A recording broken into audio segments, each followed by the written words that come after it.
આ દાસી જીવણ ભીમ સાહેબ મળ્યા ને 18માં ગુરુ હતા એના 17 ગુરુ સુધી નક્કી ન થયું. આપણે એક ગુરુના ઠેકાણા નથી. શું આપણે લઈ શકવાના? દાસી જીવનને ભીમ સાહેબ મળ્યા 18માં ગુરુ, અને એ ભીમ મળ્યા પછી ભ્રમણા ભાંગી ખારું. હું તો હજી અવળો જ હાલ્યો જતો. તો આપણે એક ગુરુ હોય ને એ ગુરુ પાછા આપણા માથા ભાંગે એવા. શું આપણે લેવું? વેદના તો હોવી જોઈએ બાપુ. તન મન ધન જો તમે સદગુરુને હોઈપું હોય અને સદગુરુ મહારાજ ભાઈ તમને માગતા ન આવડે અને સદગુરુને દેતા ન આવડે તો ગુરુ શિષ્યના નાતાને કરવાના શું ભલામણ? એક ગુરુ ને શિષ્ય બે આમ હાલે જતા હતા વગડામાં.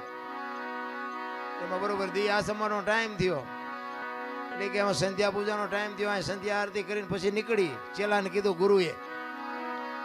ચેલો કે પણ બાપુ આ સિંહ ની ત્રાડ્યું સંભળાય છે, કોઈ નહીં આપણી કથા સાંભળે કે હાલો ને થોડાક આગાવ્યા જાય. એ કે ના, મારા ગુરુનો આદેશ છે, સંધ્યા આરતી મારા કર્યા વગર હવે આગળ નો હાલે. જમાવી બાપુએ. પછી તો ચેલાને જમાવી પડે. એ જે કઈ મૂર્તિ ને દીવો ને અગરબત્તી કરવાનું હતું કરીને તુહી તાર લાગી ગયો. પડકે આસન જમાયું ચેલાએ, પણ એની ઘડીએ ઘડીએ આંખ ઉગડી જાય. મારો બધો સિંહ બી આવશે, સિંહ આવશે.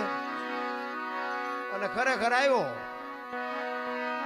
ક્યાંક કરતો નીકળીને બાપુ ખડતાલ મારીને દોઢ ગાડું થોડું ઉડાડી અને ચેલાને એમ થયું ઉપાડ્યા.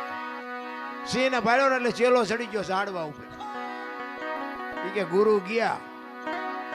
અત્યારના ચેલા લગભગ ગુરુના ખવડાવી જ દે. એ ઉપર બેઠો બેઠો જોવે છે અને સિંહ આવ્યો. સદગુરુ મહારાજ જ્યાં બેઠા છે ભજનનો તાર લાગી ગયો છે અને આ સિંહ આવી અને ગુરુ મહારાજ ને પરિક્રમા કરી સામે બે પગ લાંબા કરી પગે લાગીને સિંહ વિયો ગયો.